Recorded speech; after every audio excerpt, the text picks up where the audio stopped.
why the US B-52 bombers would have no difficulty going through Soviet defenses during the Cold War. The Cold War officially began in 1947 after the Truman Doctrine. However, you could also say that as soon as the power vacuum appeared after Hitler's demise, the political struggles began.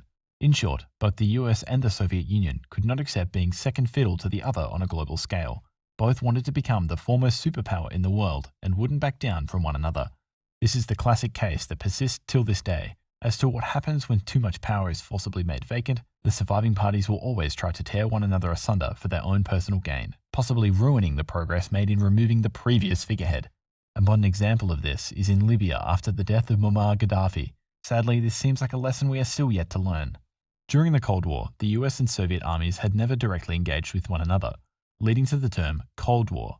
However, even though no direct combat was exchanged between the two superpowers, this did not stop the military bodies of both countries from devising strategies as to how they would dismantle each other in the war both saw as inevitable at stages.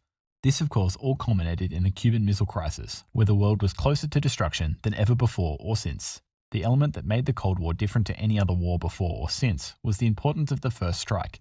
Both countries knew of the other's nuclear capabilities, especially the Soviets after the American bombings of Japan at the end of World War II.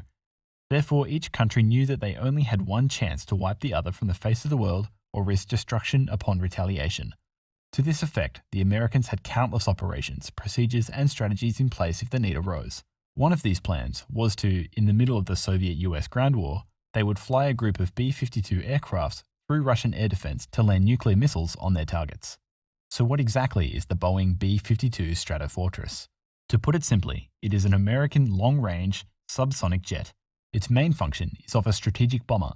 First constructed in April 1952, it is still in service today, 58 years later. The B-52 is capable of carrying up to 70,000 pounds of weapons and can fly 8,800 miles without refueling. Also, it has been modified for improved offensive and defensive strike capabilities, especially at low-level flight, being able to launch ballistic and cruise missiles from hundreds of miles before a target. All useful numbers for a jet bomber. The B-52 was purpose-built for carrying nuclear weapons. This conversion or development coming into being during the Vietnam War, when the B-52G was updated in 1980. However, probably thankfully, this use was never put into action, having only delivered conventional warheads from the sky. The Stratofortress, almost commonly known as the Buff, Big, Ugly, Fat Fella, was brought in to replace the CONVAIR B-36. The B-52 was also planned to be modified away from a carrier of death into the Conroy Virtus, which was proposed to carry the space shuttle in 1974. However, this idea never came to pass, negating the B-52 of glorious redemption. The B-52 was selected for this mission just after the ending of the Vietnam War. The B-52s began their tour of duty over Vietnam in 1965, regularly bombing North and South Vietnam, raining down sheer destruction. It was during this conflict that the B-52 saw many of the innovations which made it perfect for the bombing plan which would come into being years after.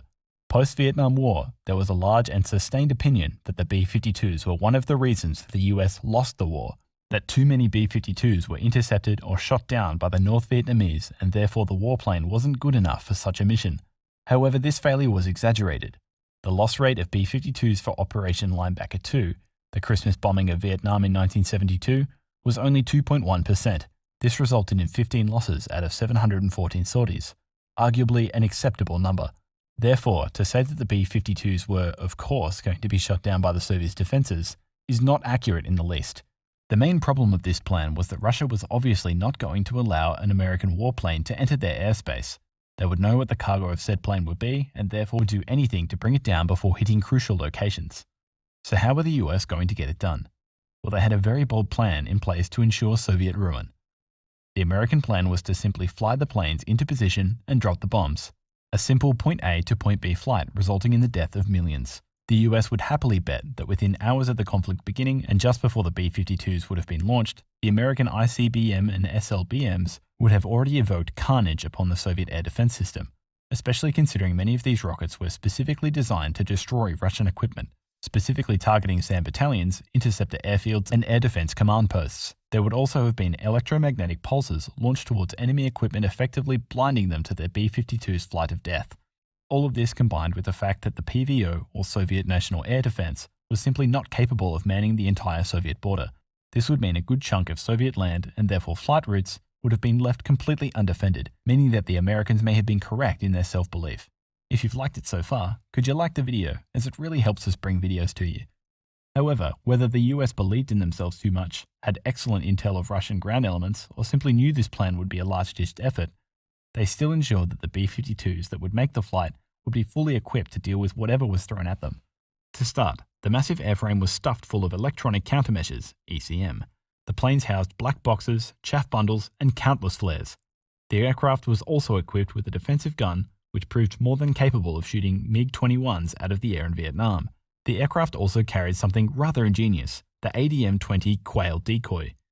This was a small decoy missile which could fly a set route up to 400 plus miles. This missile would fly in a different direction to the B-52 itself, emitting the same radar and infrared signal as the bomber. This missile could also further confuse, as it was also capable of dropping chaff during its journey. The bomber, of course, also housed various missiles. These missiles were built for two purposes: strike missiles for the targets and missiles used to clear the way up to the target. The missiles that were responsible for the clearing of Soviet defenses were AGM-69 short-range attack missiles. These missiles were said to be accurate enough that upon launch, nothing can stop them from hitting their designated target. No air defense program in the world stood a chance upon launch. These missiles had a range of 110 nautical miles in a ballistic profile, but for short ranges. They could fly in a terrain masking profile. The B-52s were capable of housing up to 20 of these missiles, 8 on a rotary launcher and a further 12 under the wings. The strike missiles were AGM-86 air-launched cruise missiles. These things started out in life as updated decoy quails. The idea was to arm the quail. This arming of the decoy would then force the Soviet air defense systems to track them down and eliminate them. However, during this process, the strike capabilities of said missile were realized, and instead, they were turned into primary weapons. The range of this missile is an immense 1,500 miles, carrying a 150 kiloton warhead with a terrifying level of accuracy. The B-52 could again carry 20 of these. However, this 20 was often a mixture of decoy quails and ALCMs. The Soviet air defense system was also famous at the time for particular blunders in dealing with low-altitude interceptions, particularly in reference to the 1978 shooting of the KAL-007 airliner, wherein the Soviet air defense system managed to shoot at and damage a non-combatant commercial aircraft, but then substantially lost it after the initial bombing, leaving the airliner for up to an hour in the air, looking for a safe place to land. Simply imagine what this same air defense system would fail to do when confronted with a B-52 on a warpath. Missiles lighting up its flight plan in the middle of an all-out war. All of this combined with the capabilities of the B-52s and the other inadequacies of the Soviet air defense systems make a very strong argument for this plan formulated by the Americans had a very good chance of succeeding. Today, the US Air Force still heavily favor this flying beast. There are talks of continuing production of the B-52 right up until 2050. This would mean that the plane would be in production and therefore service for 100 years. Yes, a single plane, innovations aside, could be in the service of the most well-funded military the world has ever seen for an entire century. This alone speaks of the excellence of the aircraft. These planes have also been kept in the budget in favor of B-1s and B-2s, which will cease service in the coming years. It has been stated by Lieutenant General David Nahum, Deputy Chief of Staff of Plans and Programs, in conversations with US lawmakers in February of 2020, that the US Air Force plans to maintain a 2-bomber fleet. This fleet will involve the B-21 Raider, which is now under development, and the Cold War era B-52. The reason that the B-52 is favored for these planes at first seems to be counterintuitive. Simply put, the B-52s will be kept over the B-1s and 2s because of its age. The B-1 and 2s, being of newer development, are believed to be too costly to maintain, becoming a burden on the US Air Force. However, the age of the B-52 is arguably what will save it. The age of this plane makes it rather easy to maintain. Also, due to its capability of carrying huge amounts of munitions over long range, makes it to this day the perfect aircraft for its purpose. In fact, only recently, this decades-old bomber broke a record for most guided missiles dropped during the conflict in Afghanistan. The B-52 of today, however, will not be the B-52 of tomorrow. To keep the plane in service, the US Air Force plans to innovate upon it further. As of May 19, 2020, the US Air Force released a desire to replace the engines of the B-52s. The Americans proposed the replacement program to 3 companies, General Electric, ROLLS-ROYCE, and Pratt & Whitney, giving them until the 22nd of July to submit final digital proposals. There are currently 76 B-52s in service today. Each of these birds carries 8 TF-33 engines. This means that the US plans to order 608 engines, not including spares and support.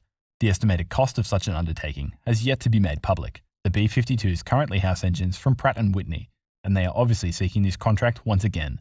A spokesperson from the company has come forward to say that they will be proposing the PW800 engine, stating that its industry-leading reliability, robust sustainment infrastructure, and significant fuel efficiency savings will greatly improve the legendary bomber and keep it flying for decades to come. The commitment from the Americans creates an argument that back in the 1980s, the Americans had a plane capable of delivering chaos to the Soviets, that they had a plane perfect for its purpose, perfect for the carrying of nuclear warheads into Soviet territory and destroying everything in its path. If you've liked this video, can you please like and subscribe?